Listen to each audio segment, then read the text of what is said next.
All my dear brothers and sisters, and thank you so much for coming to the Lamrim class. So right now, we are studying about Lamrim, particularly about bodhicitta. So we must know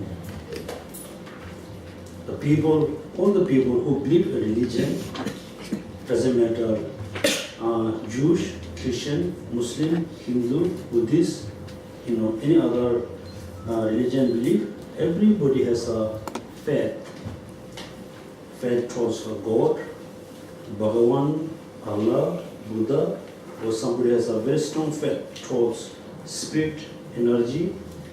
Only faith cannot differentiate you are from other religious person. Then talk about the faith. So when we study about bodhicitta, then we can understand bodhicitta is one of the very important practice for the Mahayana practitioner. So please everybody, must remember the faith is not enough to achieve Buddhahood, to achieve liberation. In order to achieve liberation, first we need to practice the path. In order to practice the path, first very important, everybody has a very strong attachment towards the samsara. Samsaric activities with the samsara, very strong attachment with our family, brother and sister, very strong attachment with our belongings, very strong attachment towards our body.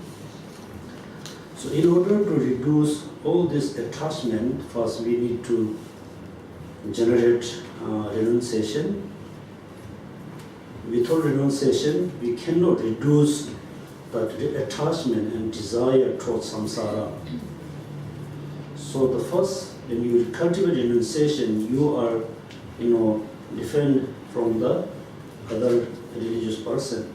If you don't have renunciation, just believe in karma, believe in like a nirvana, or just have a strong faith, I don't think we can say you are Buddhist. So it is so important to cultivate, generate renunciation. Then you can differentiate. You are not non-Buddhist, you are Buddhist. And also the renunciation, the meaning of renunciation, it doesn't mean you don't need nothing. You don't need house, you don't need car, you don't need job, you don't need money. It's not the meaning of renunciation. In Tibetan words, we call the ne jung, definite, emerge or definite overcome. That means when you think about the nature of samsara, you just think about within 24 hours, you always contact with the suffering and the problems. All the suffering and problem arise based on ignorance, arise based on attachment, desire, anger, hatred, all the negative thoughts. So that's why we should think, I want to be happy, I really want to be happy forever. In order to be happy forever, first I need to reduce all the causes and conditions of the suffering. That means you definitely think, I really want to get out from the samsara and the cause of samsara. This kind of renunciation. When you think about the nature of samsara, first, the nature of the samsara, all the samsaric activity is look like beautiful garden. When you look at the garden from the far away, from quite distant, you can see the garden is so beautiful. You want to go there. When you reach there, when you look each of the flower, finally you cannot see the beautiful which you saw before from the distant. That means any samsaric activities, any samsaric, the phenomena looks so beautiful, so good, so great.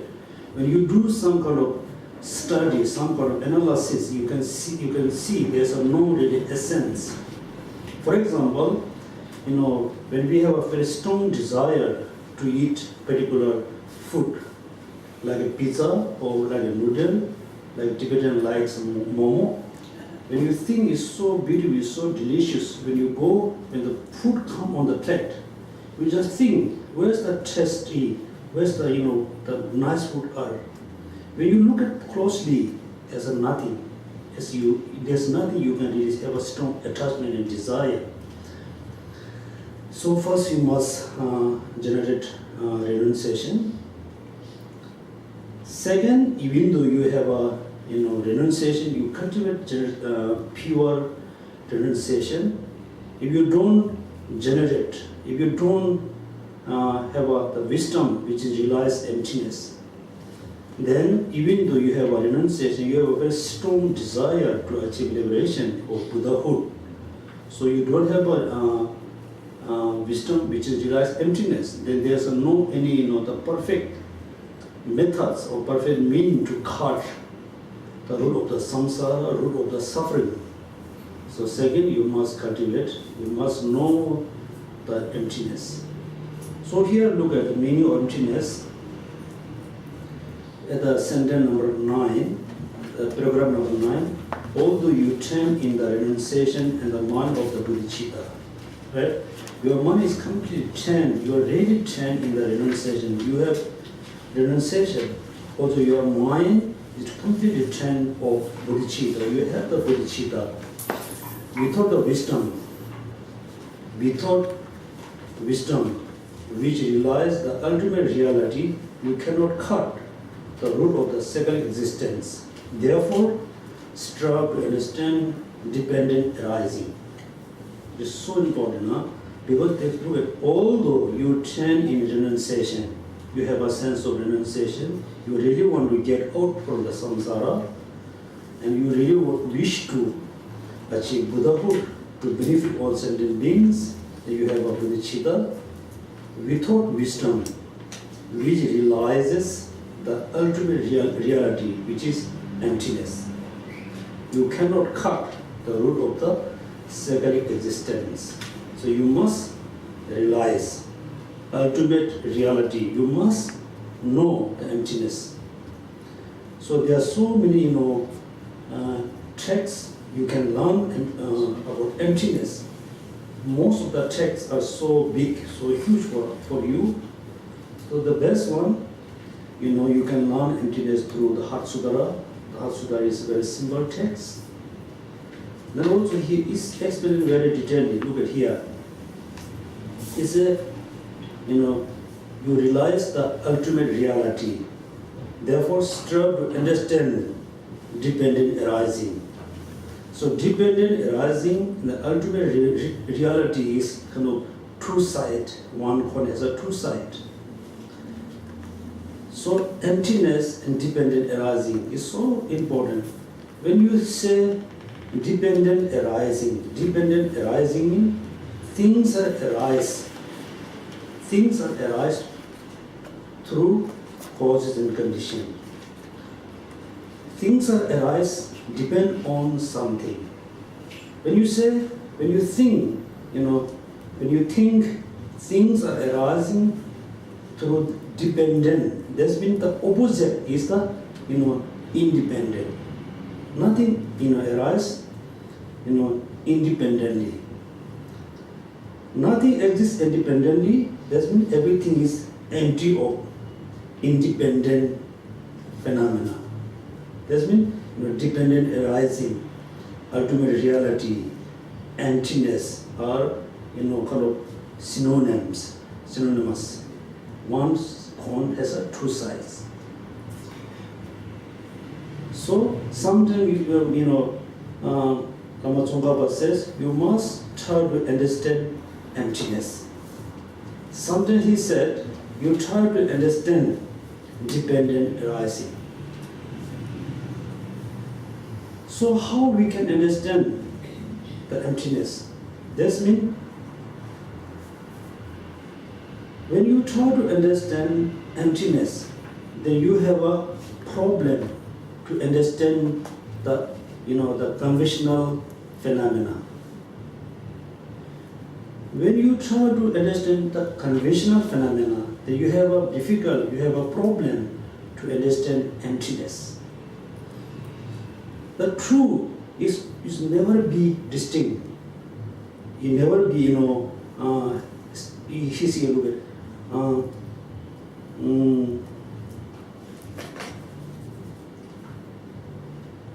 True are seen as distinct. You have not yet realized the intent of the Buddha. The true, right? The true, which means ultimate truth and conventional truth. For example, the table is the ultimate, and the table is conventional truth. The table. The emptiness of the table is the ultimate truth. If you have a, the kind of little distinct, that means, yes, ultimate truth is very important, not the conventional. The conventional truth is very important, not the ultimate. If you think this way, then you don't understand the, the emptiness. You don't understand the, Buddha thought. You don't understand the intent of the Buddha.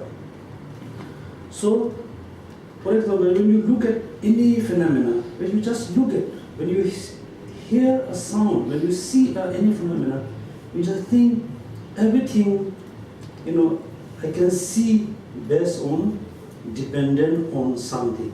I can hear the sound because of dependent on something. Things are arise, appear to me based on, depend on others. That's whatever appear to you is not exist independently, inherently, ultimately. Everything lack of, and everything empty of inherent existence. When you think about the conventional side, then you really have a good understanding how thing you can possess. If you don't understand how the conventional truth you can understand, you don't understand emptiness. Even though you think I understand emptiness, if you think I don't understand conventional truth, then there's another problem. So that's when you every time you try to understand the conventional truth, ultimate truth very equally. So look at first renunciation. After you practice renunciation, it differentiates you from Buddhist and non-Buddhist. After you practice bodhicitta, it differentiates you, Mahayana practitioner or Hinayan practitioner. And I hope you remember, I think you finished to read the beginning of this chapter. Then the bodhicitta is like a father, right? The wisdom which realizes emptiness is like a mother. So that's why the Prajnana Paramita, the realized emptiness, the wisdom we call mother. Because mother, gave birth to the child. Without mom, there's no child. So emptiness, the wisdom of emptiness is so important. The hearer, the solitary realizer, they achieve nirvana because of the practice wisdom. The Buddha Shakyamuni, Amida Buddha, they also achieve Buddhahood because they practice wisdom, which wisdom is like a mother. Then, if you only practice wisdom, can you be Buddha? No, you cannot. You have to practice bodhicitta. Bodhicitta can differentiate between Mahayana practitioner and Hinayana practitioner. That's why when we say this son is this child is son of the king or not, it depends on the father. Okay, then I hope you remember the benefit of bodhicitta. Okay, simple, if you think I have a suffering, I had in suffering in the past, I will have a suffering in the past. Same as all sentient being is very equal to me. All sentient being has a suffering. They don't want suffering. They always want happiness. As well me. When you think all sentient being very equal to you, wanting happiness, don't want suffering.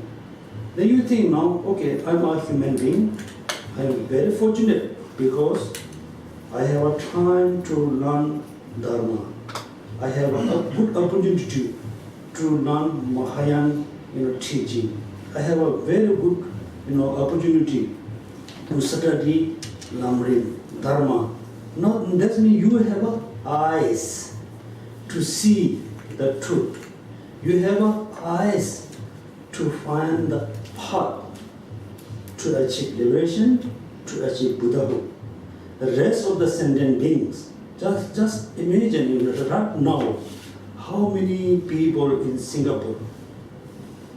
Within the 6 million in Singaporean or 6 million people in Singapore, how many people really try to understand emptiness? How many people really try to practice bodhicitta? That means you can see something, you can see there's a light. How to achieve Buddhahood, how to achieve liberation.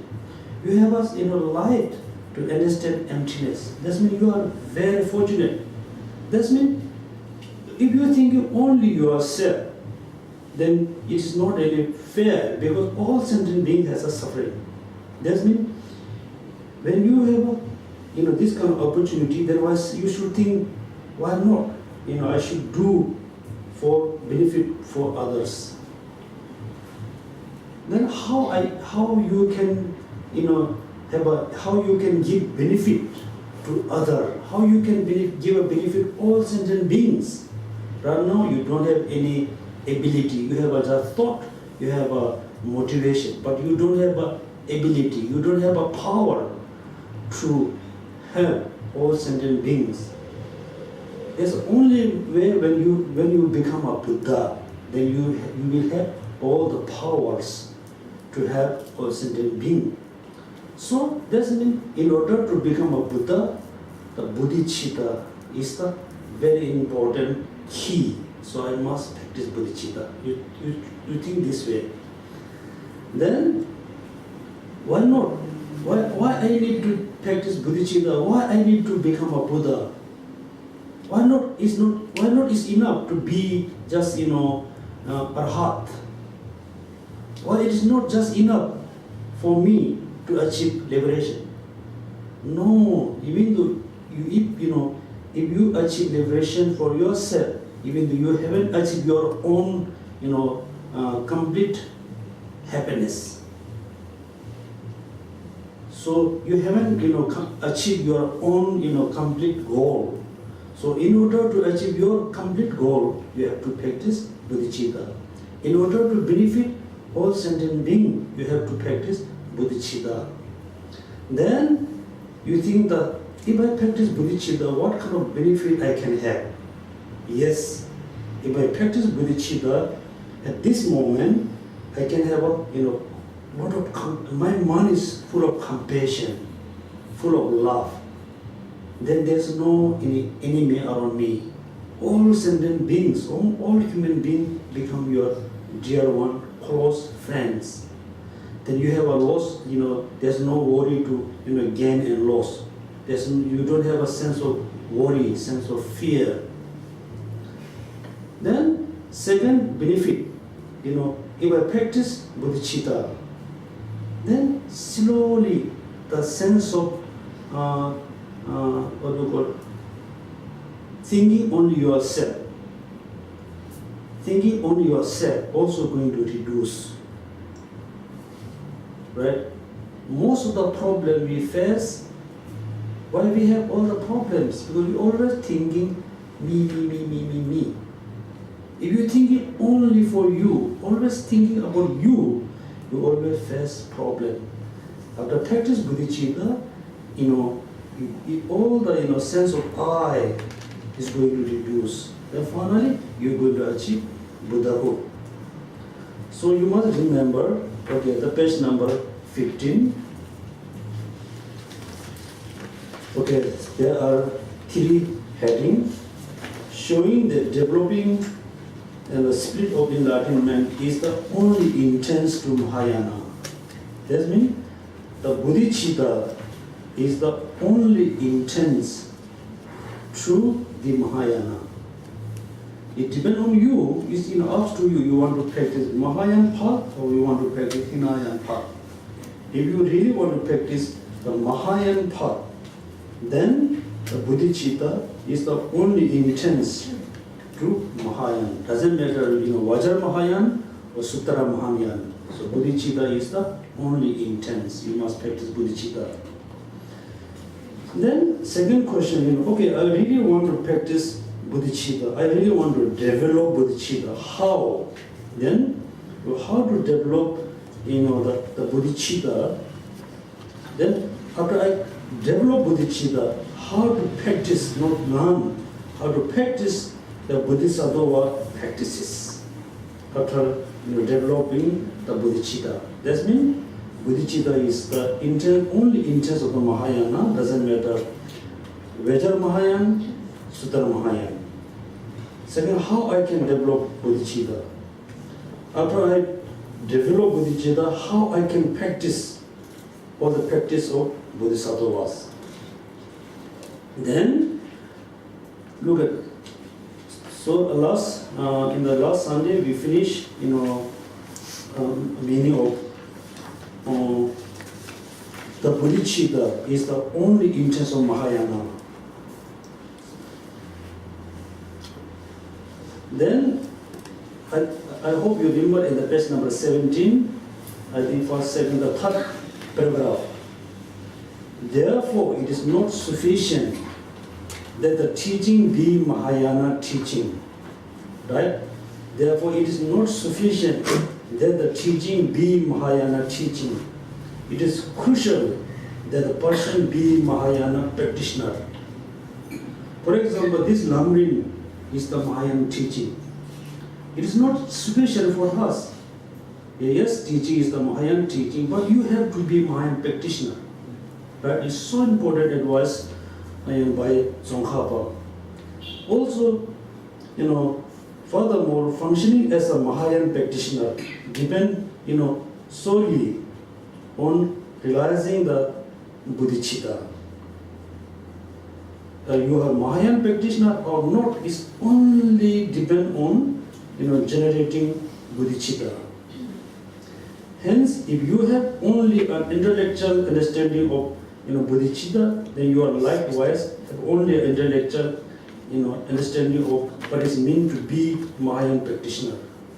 If you have just only understanding emptiness, then you are just, kind of Mahayana practitioner.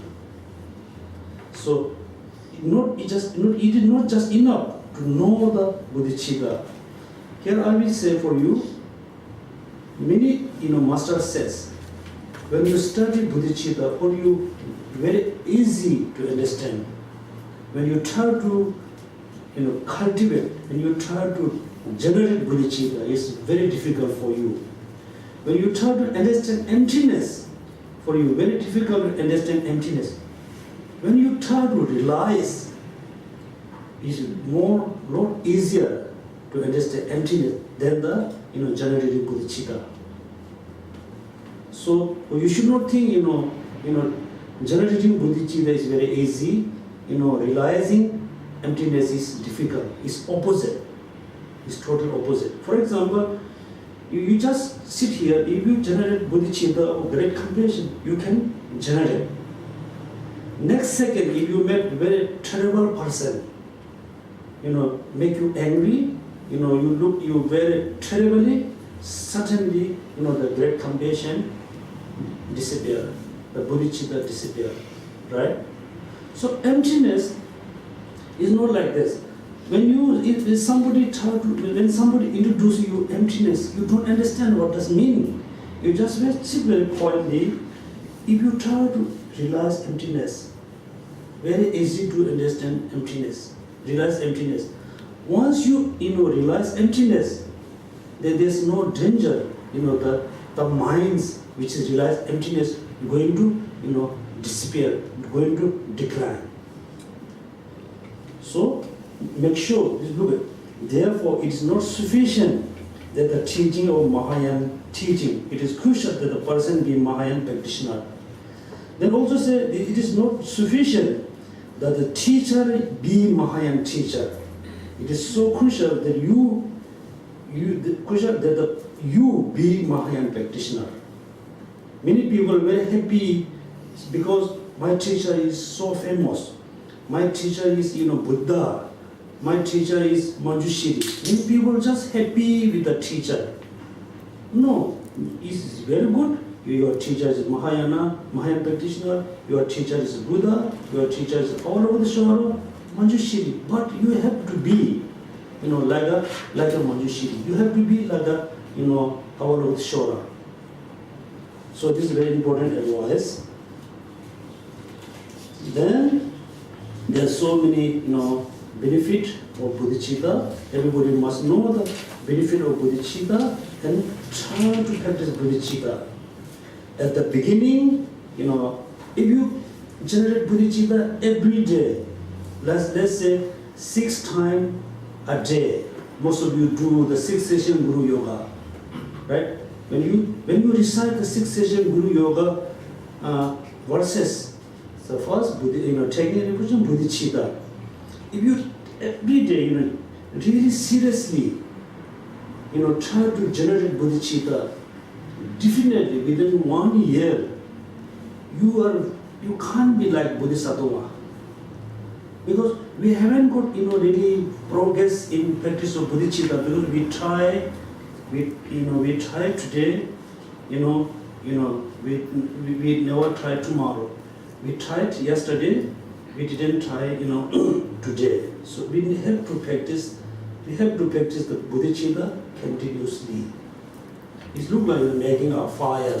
Once you're making a fire, you need to add the wood continuously, add the wood, add the oil, whatever. Then the fire burn continuously.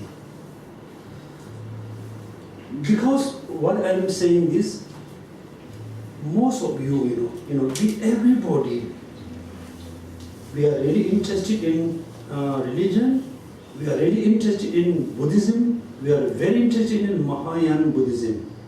Also, we have been doing so many different things.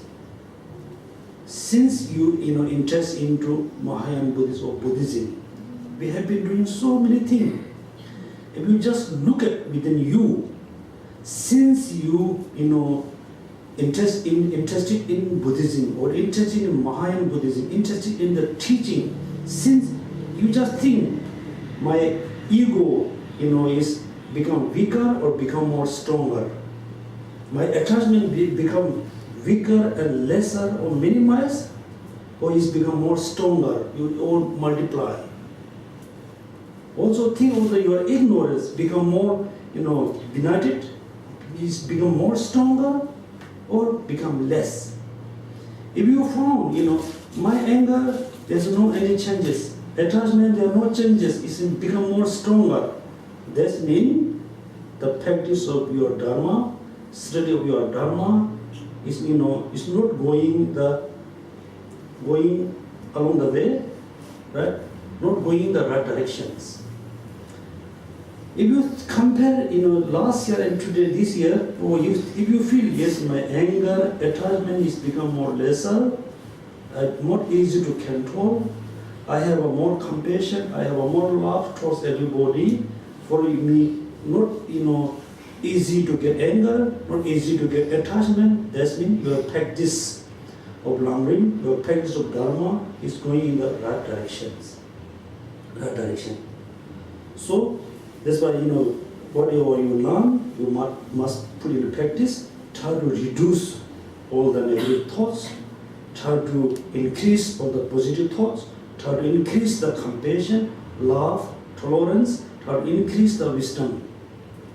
So then, if you try continuously within few years or within 1 year, then you can see you have a lot of positive, changes. You can see all your negative thoughts, reduce. So everybody, whatever you learn, you just put it in practice. That is why the benefit of bodhicitta. Okay, now the homework. Okay, everybody just look at me. So how many subheading, how to develop I'm going to use the bodhicitta. Okay, how to develop the bodhicitta? How many heading, subheading? You don't look at the Lamrim. Lamrim is looking at you. Okay. Yeah, I know everybody is very busy, because you have to work in your office, where you are. When you come there, you are very busy with your family, then you are very busy with your friends, you are busy with your phone, iPad and iPhone, messenger. I know it's very busy, but still, I really appreciate you're still learning Lamrim. Okay, how many subheading within the how to develop the bodhicitta? Huh? 2, 3, 4. Huh? Somebody said 2, somebody said 3, somebody said 4. He has a 4. How to develop the supreme enlightenment, right? How the bodhicitta depend on certain cause to arise, right? Number 1, tell me, how to arise, how to cultivate, arise the bodhicitta. Number 1. Number 2, page number 21. Now you can look at the books. They were very quiet. No book. Doesn't matter. I think you were so copy, right? No. Okay. So I think, why not? You come and share your friends. What? Okay, listen. Okay. Then what is the second heading? Stages of the training in the bodhicitta. Then third heading, producing the bodhicitta. Then 4, how to adopt the bodhicitta for its ritual. Right? That's means, look, it's a 4 subheading. Because there are a lot of benefit of bodhicitta. Right? You already know. Now you got a question. Yes, I know the bodhicitta is so important. I can have a lot of benefit. Then, how I can, how arise bodhicitta? How born bodhicitta within you? Okay, then look at here. It has how many subheading? How the spirit of enlightenment depend on certain cause to arise. How many subheading it has? It has 3. What are they? Development of the spirit, the 4 conditions. 4 causes. The development of the bodhicitta, the 4 causes.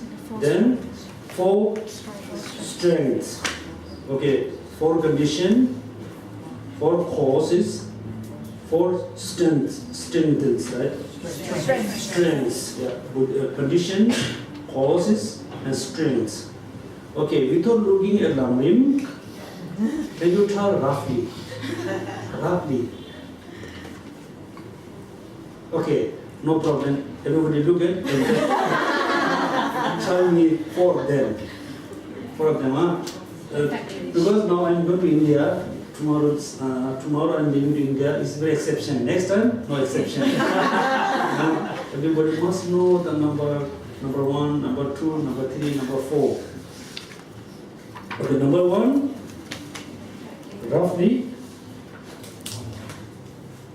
Seeing for yourself the inconceivable power of Buddhas or Bodhisattvas. Okay, what's the number 1? Number 1. For example, you are, just very,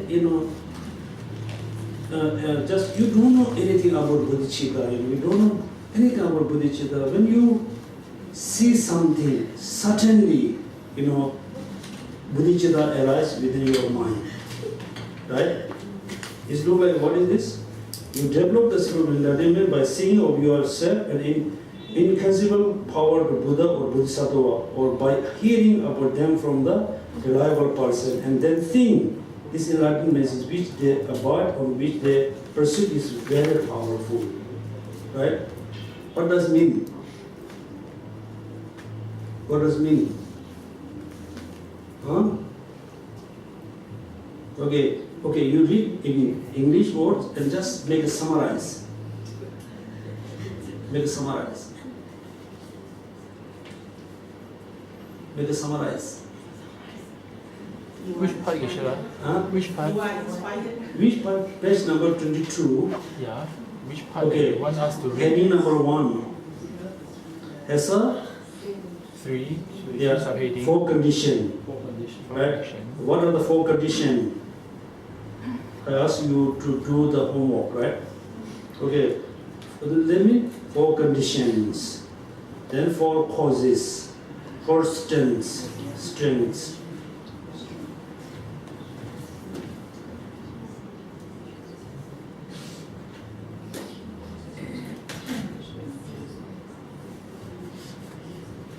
Anybody can make a summarize? Number 1.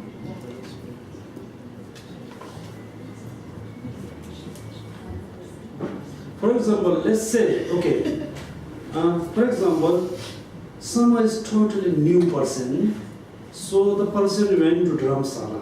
So, for example, Dalai Lama, so the person went to Dharamsala. When he see the Dalai Lama, he can feel, oh, the person is so powerful, the person is something, very special one. He feels something. Oh, somebody said, oh, Dalai Lama is so important, he's so good, he's one of the wonderful person, right? Then suddenly the people feel what? I want to be like Dalai Lama. Inspired by seeing Dalai Lama. Inspired by hearing about Dalai Lama. Inspired by just watching or movie or video about Dalai Lama. Inspire you to be like Dalai Lama. That means when you see Dalai Lama, what do you feel? Do you feel like a meeting Geshe Yonten? No, right? No. You feel, you really move, you feel so special. You so, with something there. Then, why he is so special? Because he always practice bodhicitta, always practice great compassion. Then we think, oh, I must practice bodhicitta. I want to be like Dalai Lama, right? People, usually the young people say, Dalai Lama is my model, right? My model, right?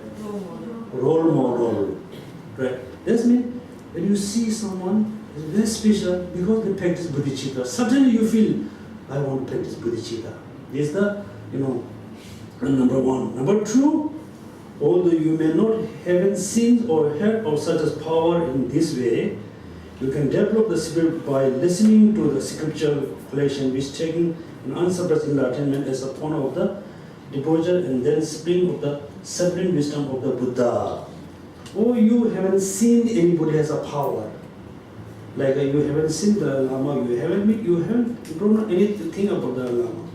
But when you read books, history of Dalai Lama, biography of Dalai Lama, suddenly also you can feel, oh, I want to be like Dalai Lama. Also, when you study about biography of Buddha Shakyamuni, so this man is the miracle man of the Buddha. So when I hope some of you read the history of Buddha. I hope some of you read about the miracle months.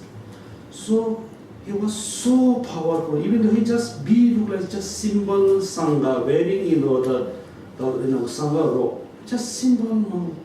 When he performed the miracles, millions of sentient beings, many human beings move, many human beings got positive thoughts. Many people, practice Dharma, they become, Arhat, Enlightenment, Bodhisattva, whatever. So when you hear the history of Buddha Shakyamuni, when you hear the history of Amida Buddha, or, Avalokiteshvara, suddenly you think, I want to be like him. Then suddenly you got, very strong mind, towards become a Buddha. This is the second summary. The third one, although you may not have heard and teaching, you can develop the spiritual in understanding the excellent teaching of the Bodhisattva about disappear and the thinking. I will definitely develop the spiritual enlightenment with the Bodhisattva teaching will remain for a long time, because the existence of such a teaching removes suffering from the innumerable living being. Then, certainly you think about, decline, the Buddhist, very few, right now look at, we always talk about Bodhisattva, Mahasattvas, when we say actually,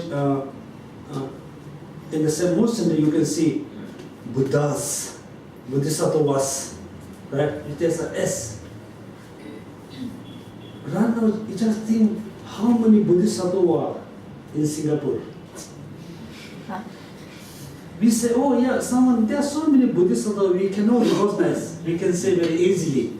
Actually, we really don't know.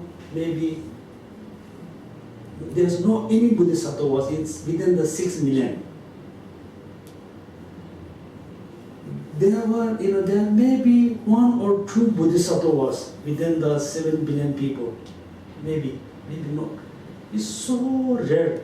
The Bodhisattva is so rare because the Bodhicitta is so rare.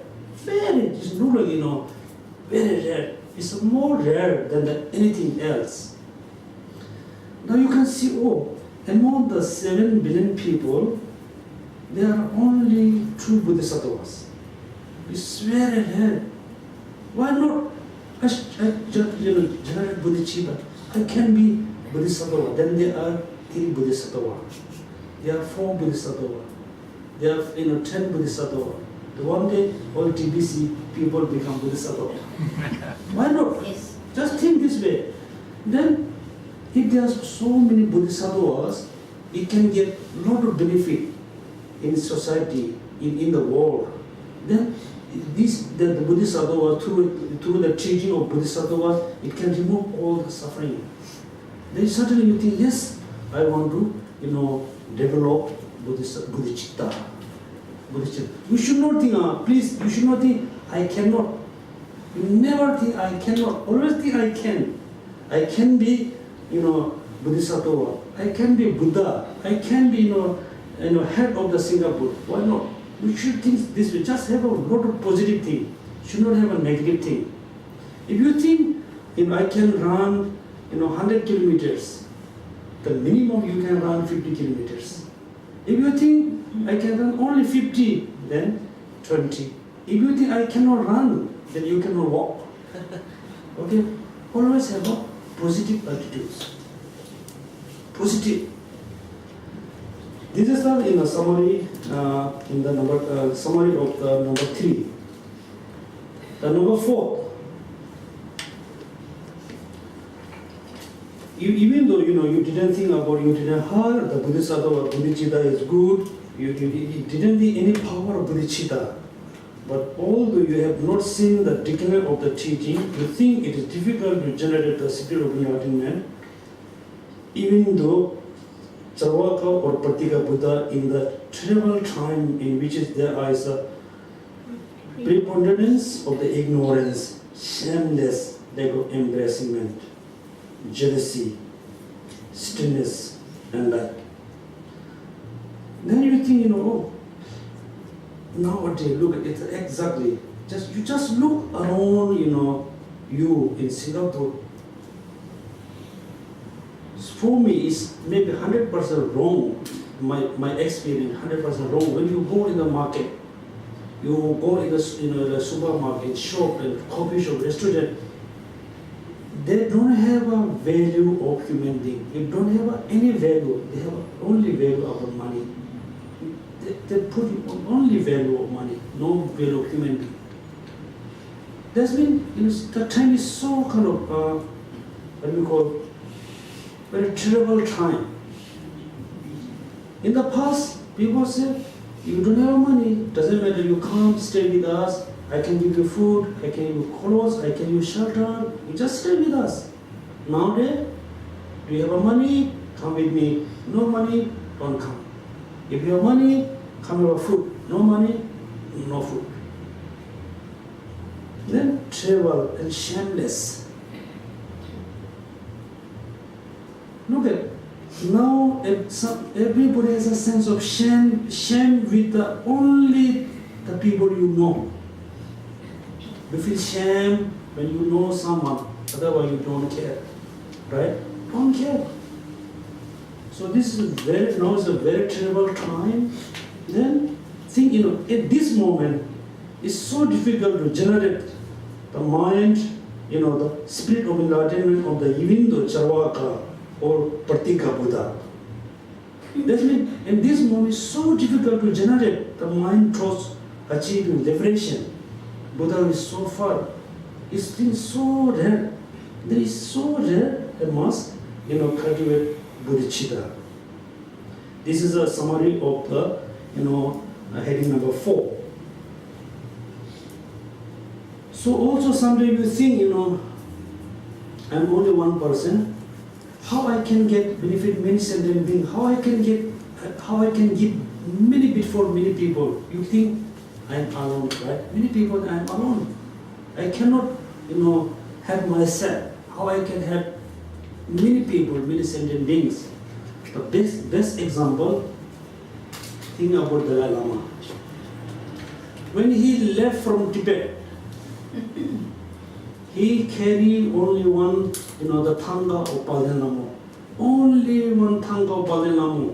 Nothing else. No money, no gold, no diamond. Just only one piece of Thanga. He carried Thanga, and he left Tibet, come all the way to India. When he reached India, of course there's some receipt, as a guest from the Indian government, and they give very simple house in Masuri. He has a lot of difficulties. Now look at, he's just only one simple monk. He can give a lot of benefit in the many different countries, many different societies, many people. Why not you cannot give? You can. Even though right now, since today, if you cultivate great compassion, bodhicitta, one day you can see the power of bodhicitta. You should not think, I cannot, I'm just a simple person, I'm just an ordinary person, I cannot help myself, how I can help others.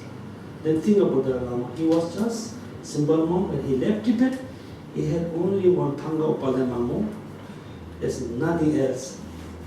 Slowly he became very famous, very popular, because not he is very rich, not because it's not he is a very beautiful person physically, because he has the bodhicitta, the great compassion, bodhicitta. Once you have bodhicitta, you don't have to say I'm a good person. People can feel it. You are really good. You are a very genuine person. Then everybody become your friends. Right? You become your friends. Then you are 24 hours surrounded by friends. You should not think I cannot. You should think I can. For example, Dalai Lama. He was just alone. When he escaped Tibet, he carried a Thanga. He didn't have any other things, gold, money, nothing. Okay, so this means, it is so rare. Even though, generated the spirit of enlightenment towards Charvaka and solitary realizer. So this is summary of the 4 conditions. Next, what are the 4 causes? 4 causes.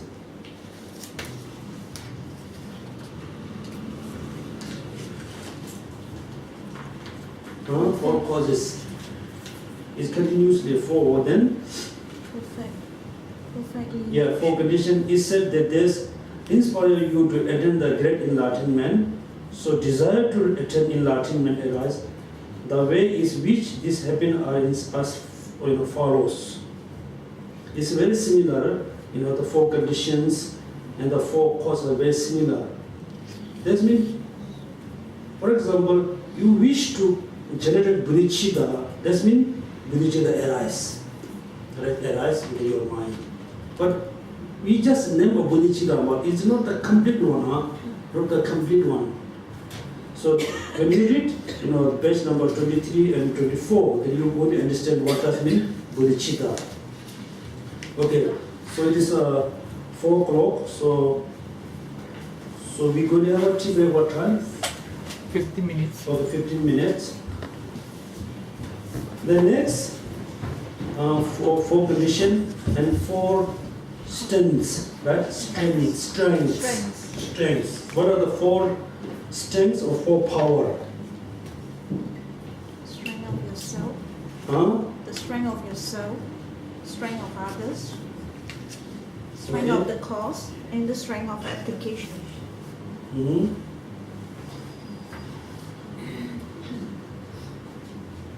4 cause, we finished that then. Yeah. These are now, these are 4, okay, next, after you go back to your home, please study the 4 conditions, 4 causes, and 4 strengths. Then, there's another 4 causes in talking about perfect lineage, being sustained by the teacher, compassion towards living beings, not being detached by the difficult obstacle existence. The first thing you're talking about, yeah, you're right. The strength for yourself. Number 2, the strength for others.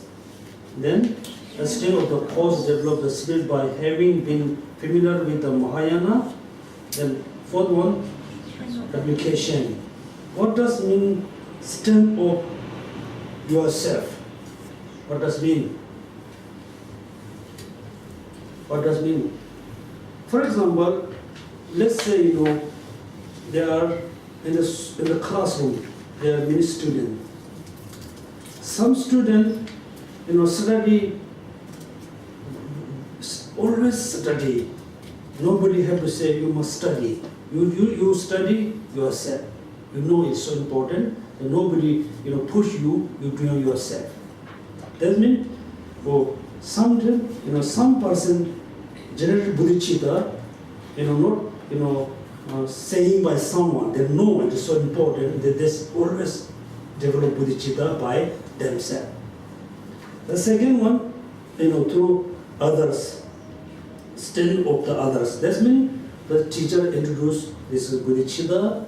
You is so important. You must generate. Then the student generate bodhicitta in a few days and I forgot. The teacher said, oh, please, it's important, you must generate. Then, generate, practice few times and forgot. That's when finally the student completely generate bodhicitta, depend on others, other power. If you compare 2 of them, if you able to develop bodhicitta by yourself, it's very stable. It's very stable. If you generate bodhicitta by saying other, it's not that stable. That's why, according to like a Buddhist tradition, the disciple or always have to stay close to the teacher. When your mind is become very stable, then it's okay. You can go in the mountain and do practice. Because if you stay close to your teacher, then you are very worried. Someday, the teacher will ask you a question. They just study very well, always practice. And he or the student has a doubt, then you can ask the teacher. When the teacher, the student completely free of the doubt, mind is very stable, then the student can go. That's why according to the Vinaya rules, the Vinaya laws, all the monks, all the teenager monk, they must have a house teacher. Because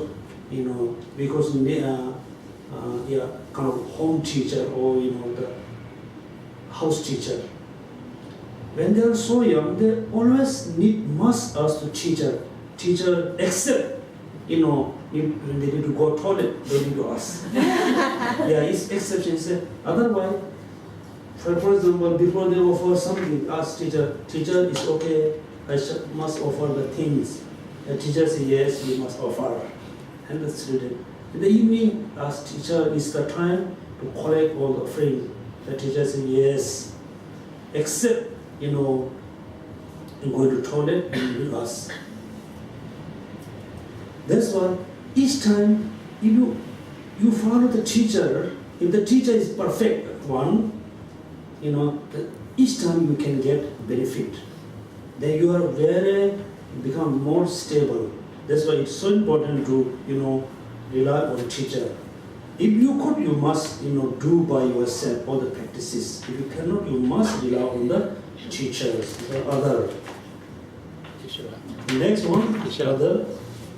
Okay. Then,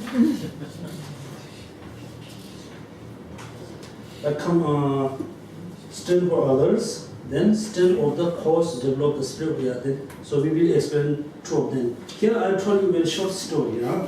Very interesting. In our hostel, there was a monk. He's a very good student, and his teacher, when they teach the philosophy class, teacher was so happy. He just teach until 6 o'clock evening. Usually the dinner time is 5 o'clock. So the student missed the dinner. Then his teacher has some the problem on the nose. His nose is a little bit cut. This will not break. Then he was so upset, so angry because he missed the dinner. He cannot buy a dinner because he didn't have the money. He said, "Oh, my teacher, what kind of teacher is he? Even though he didn't know it's the dinner time, he got very upset. He just said it like this." So that's why sometimes Tibetan master they really don't really concern about the time. So now it's the tea and coffee.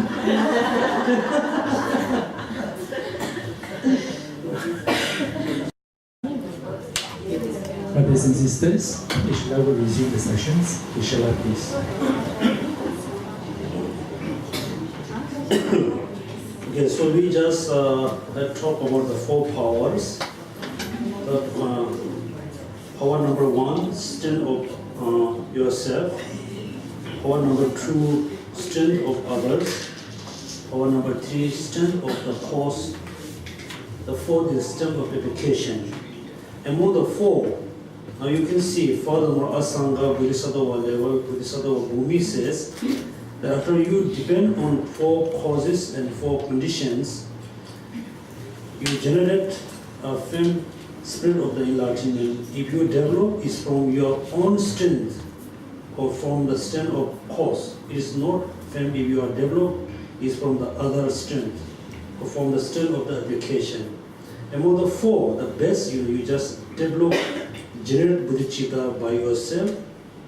It's a very stable. So actually, all the practice of Dharma, you have to be done by yourself. Not just follow the teaching, not just follow the books, not just follow the others. You must done by yourself. So this I would say then. There's nothing I need to explain. It's very easy to know. Next, now is very serious. How now we just talk about the benefit of bodhicitta, how to develop, then the 4 conditions, 4 causes, and 4 strengths. Now is is actually the main chapter of the great person or great scope. And page number 27. The stage of the training in the bodhicitta, it has a true subheading. The training based on the 7 cause and effect, personal instruction in the lineage descended from the great elder great Adisha. So now we really think, yes, if I able to generate bodhicitta, I can get lot of benefit. Also, it can give lot of benefit for others. Second, the bodhicitta is the only intent for the yet to enter into Mahayana. The bodhicitta is the only, cause and condition to achieve Buddhahood. The bodhicitta is the only, practice which is bring all sentient beings, together as your dear brothers and sisters. Then next, how I can generate bodhicitta, So it's teach us step by step. Actually, there are two different lineage or two different instructions. One instruction, come from based on the Adisha. Second is the Jwala, Shandideva. So until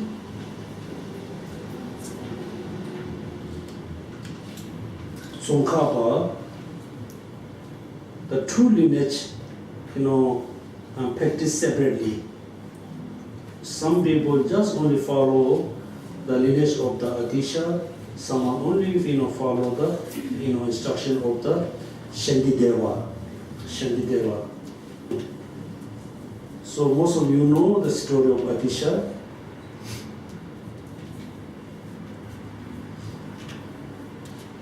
So Adisha was born in this day we can call West Bengal or Bangladesh. Then, so when he was very young, right, at the beginning of the Lamrim, is mentioned very detailedly his biography. So when he was very young, he has he really wants to be, a renounced person. He really want to be practitioner. Then somehow he was a son of the king. He cannot leave the palace. Somehow they got permission, and finally he became very famous, very popular, very learned in the Bodh Gaya. And that time there were a lot of monasteries. So he was the head of the all monasteries. Then even though, every day he practiced many practices, also a lot of recitation, a lot of prostration, a lot of, practices. So one day he was walking around the Bodh Gaya stupa. So when he go around the stupa, there were two, dakinis talking about what is the best practice. Then when he was listening the conversation of the two dakinis, one of the dakinis said, yes, the best practice, the best way to achieve Buddhahood is the bodhicitta. Actually, he practiced bodhicitta, and he thought, even though I practice bodhicitta, maybe it's not sufficient. So then he got very strong, aspiration to practice bodhicitta. Then, due to that reason, Adisha was really wanted to have the instruction how to develop bodhicitta.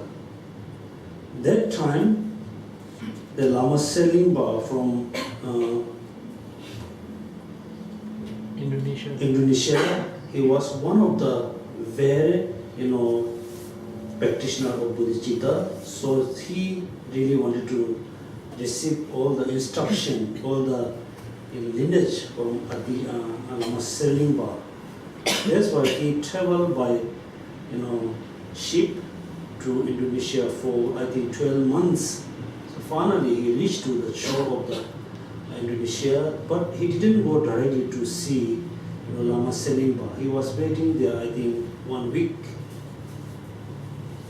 Actually, he can go directly, and the monastery wasn't far from the shore. So, but he was stayed there for 1 week.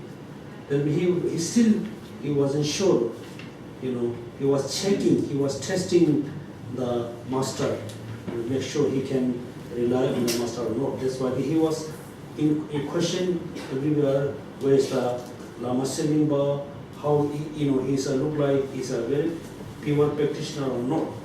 But finally, then also Adisha, when we feel now is I must receive all the instruction and teaching from Lama Selimba. At the same time, Lama Selimba also noticed, Adisha was at the shore. Then Lama Selimba came with the 500 monks to receive Adisha. So that time, now I think next you go to the Mora Jambi for retreat. So we believe that place is the place of Lama Selimba who practiced bodhicitta for many years. Also this is the place of Adisha received all the instruction, all the lineage about bodhicitta. So that land was very holy, very important, historically very important. Then after I think 12 or 11 years, he stayed with the Lama Selimba, then he returned to India. Even though he was very famous, one of the top practitioner, but still he wasn't really wasn't sure the practices of bodhicitta. That's why he came to Indonesia, spent I think 11 years, and returned to India. Finally, he went to Tibet. Then he spread the lineage of bodhicitta. First, Domdumba, the master of the Kadamba, Domdumba Gyave. Also, Domdumba, he wasn't in full ordained monk. He was a lay person practitioner. So, Adisha already know he must go to Tibet. He must meet the Domdumba Gyave because he know he's the right person to pass all his teaching to Domdumba. That's what we call the Domdumba is the master, the founder of the Kadamba. Now there's a two type of the two Kadamba. One is the older Kadamba, founded by Domdumba Gyave. He wasn't a full ordained, but he was a very high level practitioner. The second we call new Kadamba. The new Kadamba founded by Lama Tsongkhapa. So from the Lama Tsongkhapa, he combined the two lineage. One lineage from Lama Selimba and Adisha, and another lineage from Shantideva. All lineage, one lineage, the lineage from Shantideva actually coming from Manjushri. The other lineage from the Adisha or Selimba is come from Mitriya Buddha. So that's why when you visualize the married feet on the right side, you visualize Mitriya Buddha. On the left side, you need to visualize the Manjushri. So the two lineage. And Tsongkhapa compound the two lineage, and he wrote this textbook. This is very important. He wrote this textbook in the Rateng monastery. So look at now, there's a true instruction how to cultivate bodhicitta. So now, okay, so all the study we learn, all the knowledge we learn from Lamrim or we learn from any other text, you must bring into your heart. Every day that you practice the Dharma. And you should not think, the morning is my time for the practice of Dharma. During the day is my samsaric time.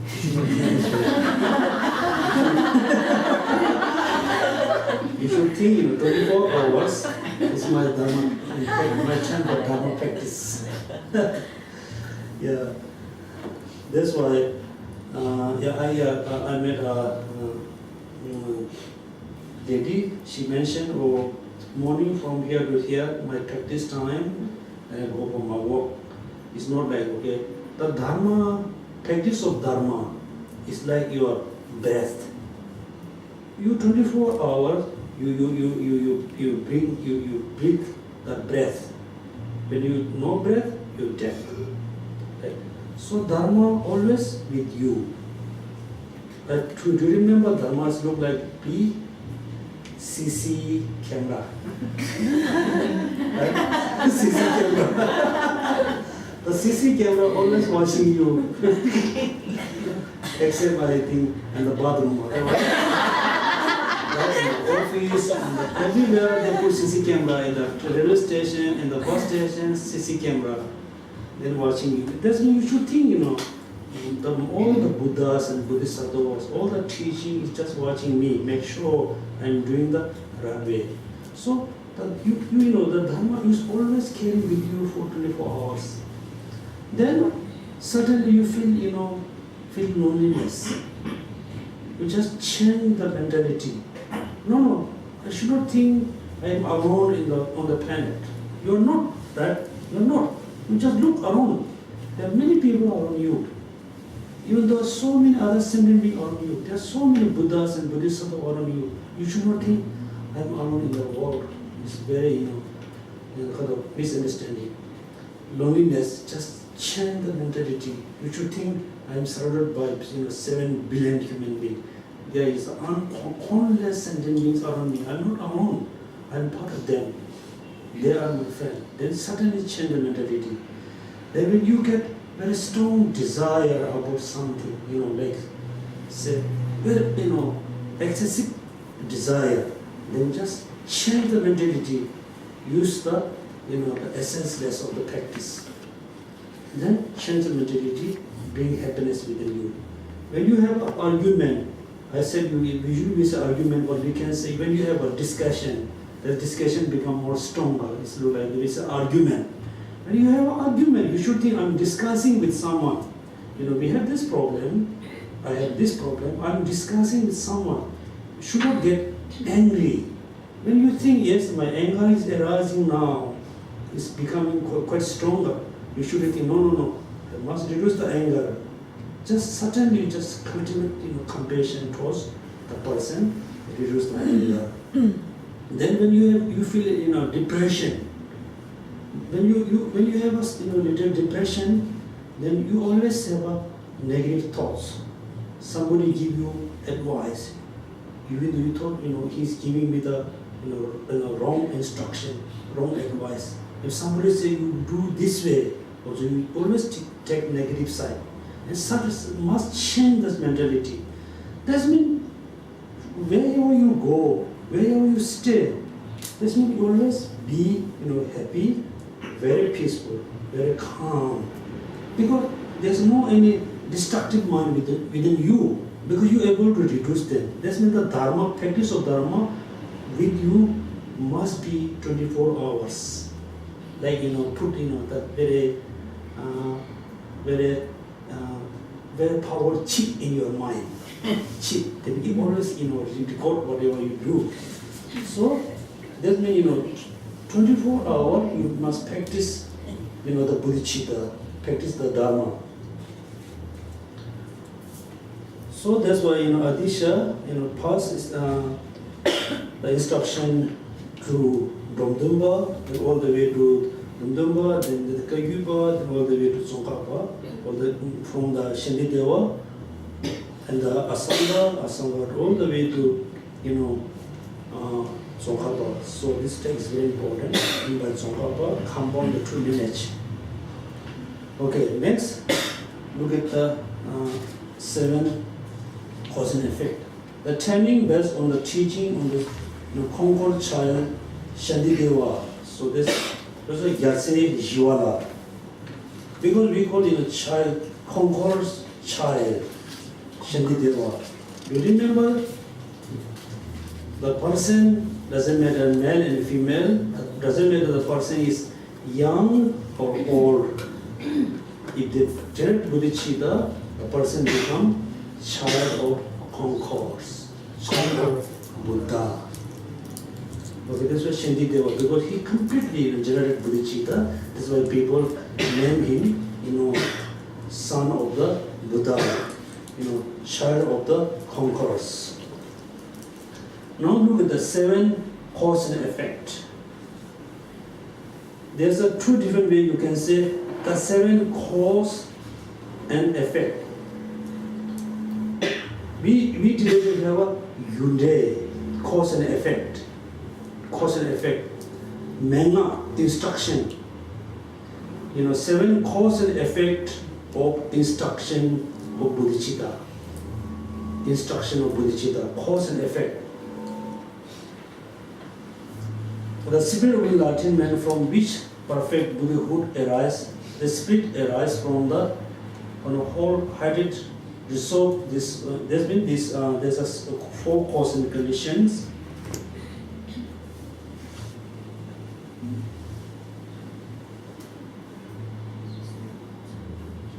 So, what are the 7 cause and effect?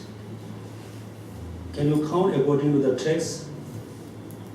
7 cause and effect.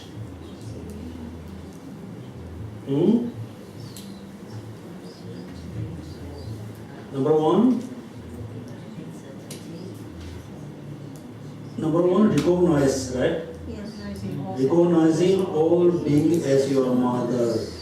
Number 2, recalling the kindness of the all sentient beings.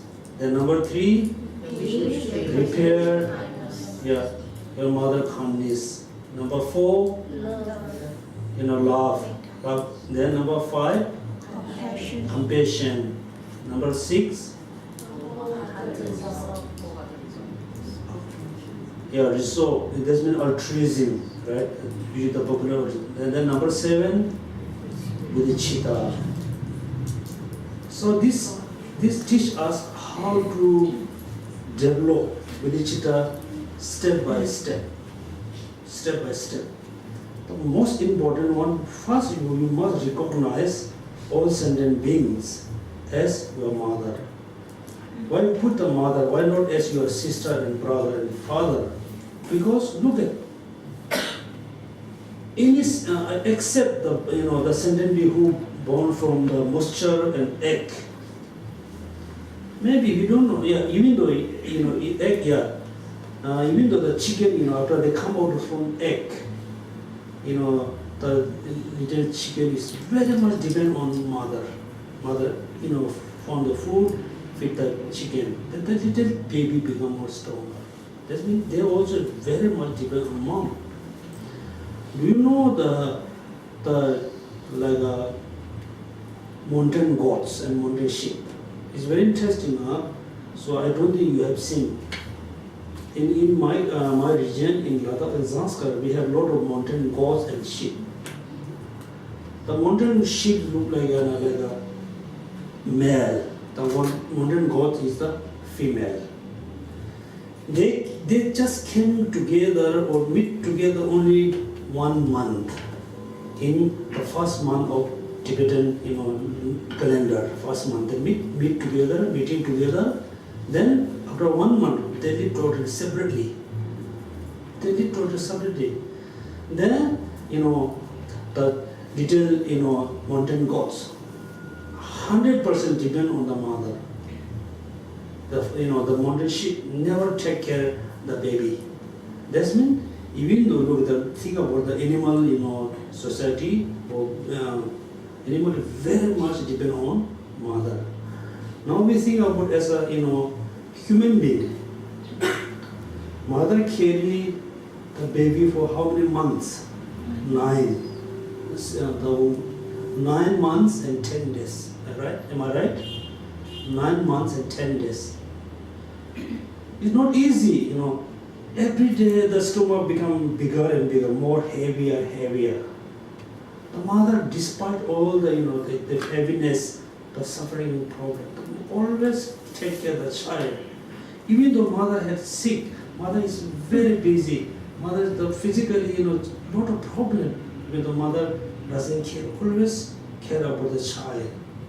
Eat good food, eat right food, always take care of the child.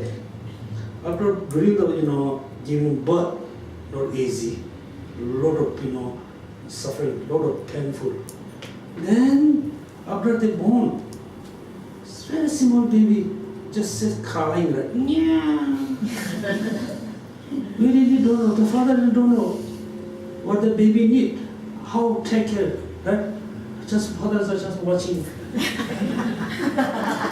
The baby is saying something.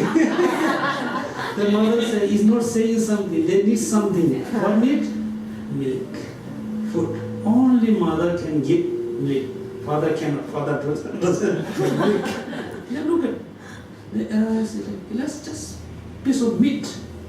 Slowly change as a complete human being. That's why mother is, it's a mother is so important. We should not forget that, when we go out, when we have a little education, when we have a little money, when we have some kind of name and fame, slowly then we forget the parents, especially forget the mother. Sometimes mothers yell at you, say something, you get upset, angry. But we forgot how mother, took care of us when we were young. That's what mother.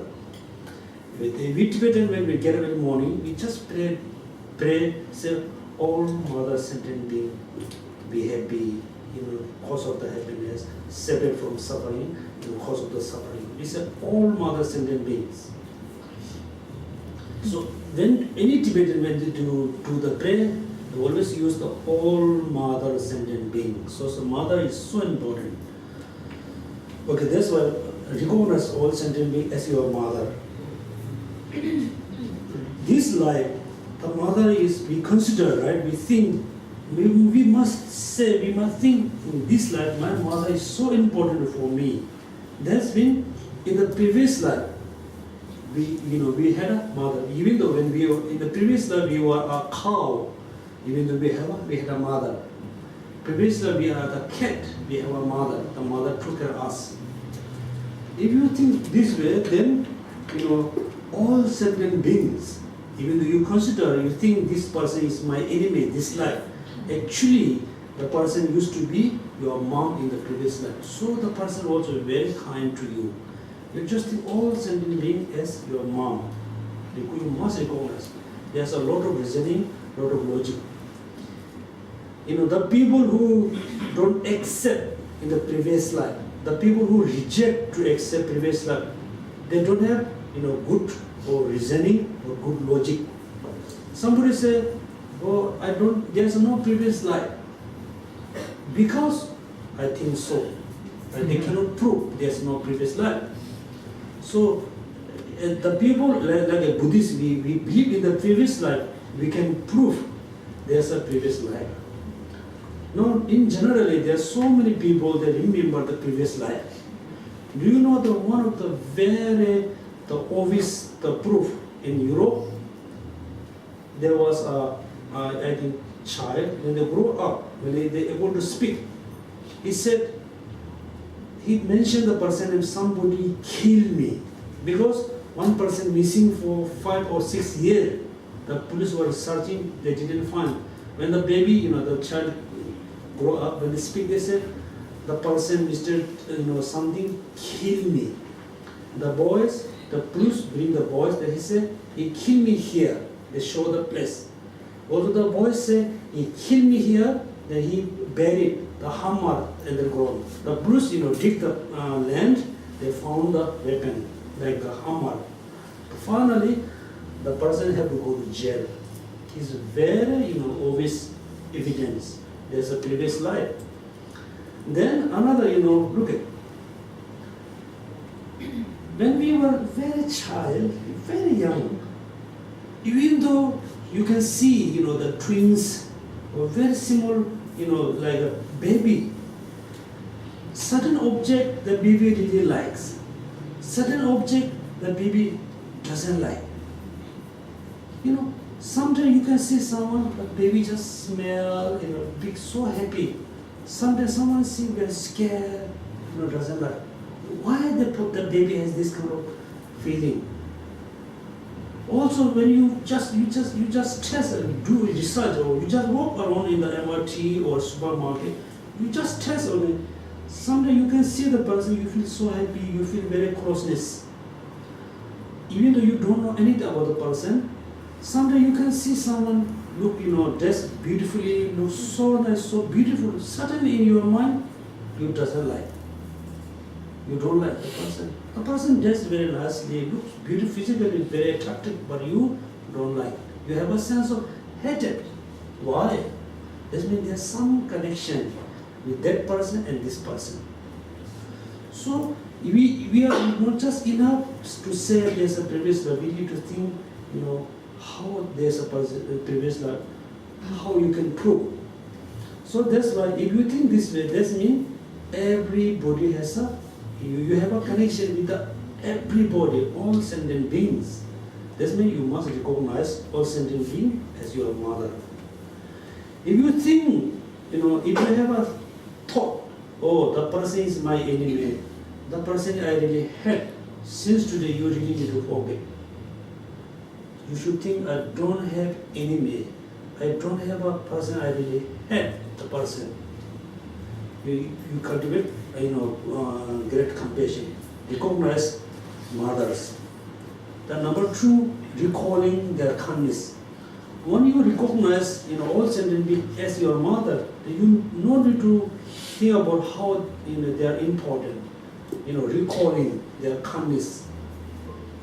This means, for example, according to even though the human tradition, when you have a lot of difficulties, and at that moment someone can help you, support you.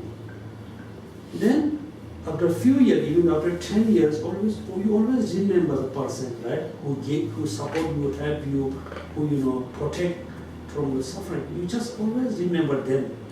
Then you always think, oh, the person is so important, so kind to me, so useful, so helpful to me. How I can help back to the person? Right? This means we should think all sentient beings are like my mother. They're so important, so kind to me. So how I should repay their kindness? This is I think this life is the maybe first life as a human. We hear the teaching, we hear about bodhicitta. This is maybe the first opportunity to repay their kindness. Why not just take this time as a good opportunity to generate bodhicitta, repay their kindness. Right? Recognize mother, all sentient beings as your mother, recollecting their kindness. Number 3, a wish to repay your mother's kindness. Number 4, love arises.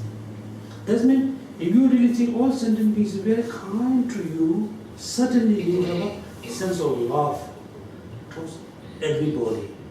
Right? Love. Number 4 is the love. Then compassion. Love, you know the difference between love and compassion? Wish to be happy. Wish to have a happiness. Wish to have a cause of happiness is a love. Compassion, wish to separate from suffering. Wish to separate the cause of the suffering is a compassion. Love and compassion. Then, it's a very step. If you don't have the step number 1, then you're not going to step number 2 and 3. First, you must, every morning, first you recognize all sentient beings as your mother. Then, recollecting their kindness, remember their kindness, and think about how I can repay their kindness. Then, cultivate love. So there's an order.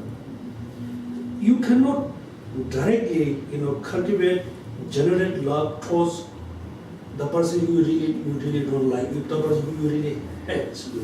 That's when first you develop, love and compassion towards your relatives, then your friends, your dear one. Just cultivate with, love and compassion, the pure one towards your relatives, your father and mother or friends. The second, there's a 3 group. One is your dear one is the indifferent person, third is your your enemy or dislike person. First you cultivate love and compassion towards your dear one, close one. Second, you extend the compassion towards indifferent one, 2 groups. Then group number 2. When you're able to develop the compassion towards your dear one, your dear groups, and the indifferent groups, the third you can extend the love and compassion towards your enemy or disliked person. Okay, that's why you have to move step by step. If you just directly try to cultivate bodhicitta or great compassion towards the person whom you really don't like, it's a bit difficult. Okay, you move by step. Okay, so now it's 5 o'clock. So why not we should do a short meditation about recognizing all sentient being as a mother, and remember, just go through the 7 cause and effect. You should not think I have to think this way. You should not think I have to think this. You should think, yeah, it's the truth. I must remember.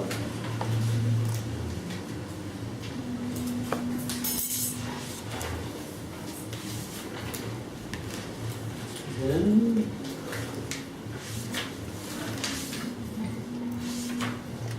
okay, as a homework, we have 20 days.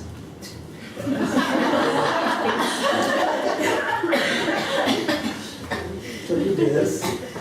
Each day, okay, you have 20 days to do homework. Finish your homework. just finish the page number until page number 49. Where's few pages? Yeah. Yeah, okay. Yeah.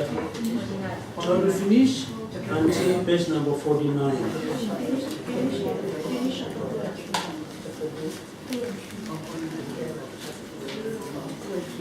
From page number 14. Page number 14 to 49. Then you're going to know the benefit of bodhicitta, how is bodhicitta important, then 4 conditions, 4 cause and 4 this thing, then the 7 cause and condition. Okay? Okay, next time, so please everybody be serious. In Gelang, what we did, so we put everybody's name in one container. No, not one container. Okay, one container, and I just, select randomly. And did the name, then you have to explain about it. If you cannot, then you have to sponsor for the tea bag. Which you prefer? You want to explain or you want to sponsor the tea bag? Sponsor the tea bag.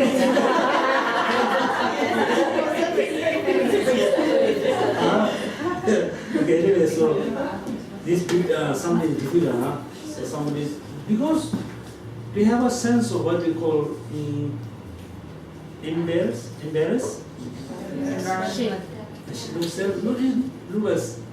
Feel feel a bit difficult, because look at everybody, we are very beginner of the study Lamrim. We are very beginner of practicing Lamrim. If you are able to explain few sentences, very good. Even if you cannot, you try to explain, which is good. You don't need to worry, your explain can be perfect or not perfect. No need to worry. Just try to explain. What about just put your name in container? Better. Geshe, this is luck.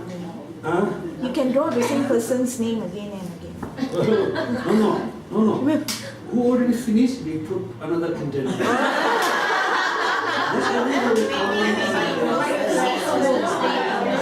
Maybe there's 40 people can stay. Everyone keep answering the same question. Okay.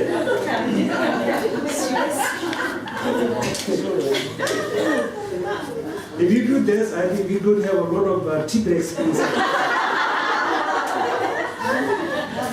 Then we have tea party, tea break.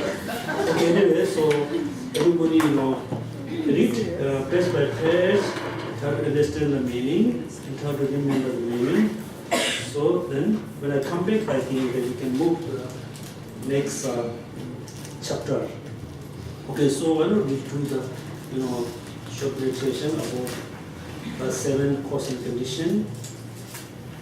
Okay, so when you do meditation, I think most of you, very familiar with the meditation. So very important one.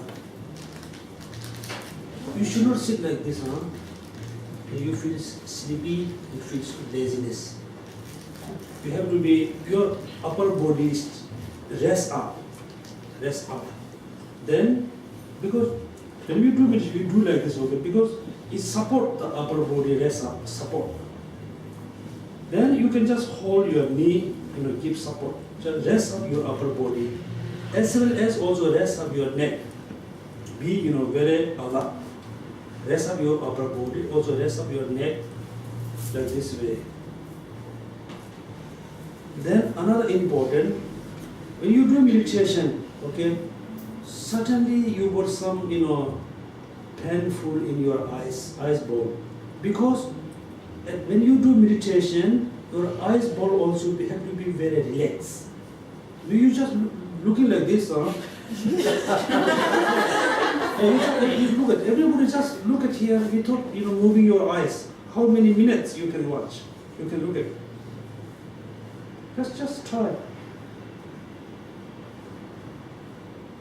You cannot watch continuously, because what? When you look at your muscles, that's what we call strain. This muscle is just slip up your eyes. Are so tight? They have to move. That's means your eyes will also have to be very relaxed. Your eyes will totally bring down, like lift up, just bring down. Be relaxed. And then, first few seconds, you just close your eyes. Few seconds, you just close your eyes. Do the breathing meditation. Just follow your breath. In very slowly, very naturally. Then certainly you can feel your brain is so fast. Fast, some is short and long and short. You just do the breathing meditation until your breath come very gentle, very natural. Then slowly open your eyes. Open your eyes, okay, just open the the skin of your eyes. Don't look at eye up. Just open your eyes. Don't lift up your eyes ball. Just open your eyes. Then you do the actual meditation.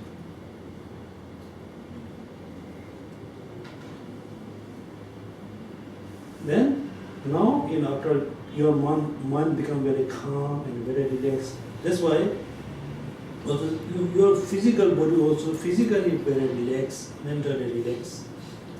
Then do the breathing meditation until your mind very calm. After your mind become very calm and very relaxed, then slowly you open your eyes. Then remember all sentient beings are your mother. Then just keep the mind continuously. Just remember all sentient beings your mom. Just focus, keep the mind continuously.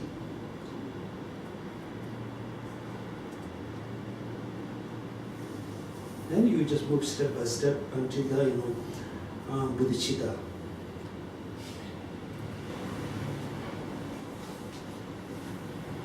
Okay, so we can stop here. So one thing I must tell you. Anytime when you do mindfulness meditation or analytic meditation, so at the beginning when you do meditation, for example, right now we have done meditation on the 7 cause and effect. At the beginning when you meditate on something, yes, you can hear the sound, you can feel the smell, you can there's so many things happen. You can feel it. So many things happen around you. You don't need to worry about that. Let this happen. The air can hear the sound. You can feel something around you. Don't worry. Still, you just do, meditation on the chosen object. You should not think my meditation is not, enough strong. You should not think my mind is not enough focus because I have a lot of distraction. You don't need to worry. Just let this stay there. Because the more you focus on the chosen object, the more, the lesser you can have the distraction. Slowly going to dissipate all the distraction. So if you very much worry about the distraction, then you never will have a mindful meditation.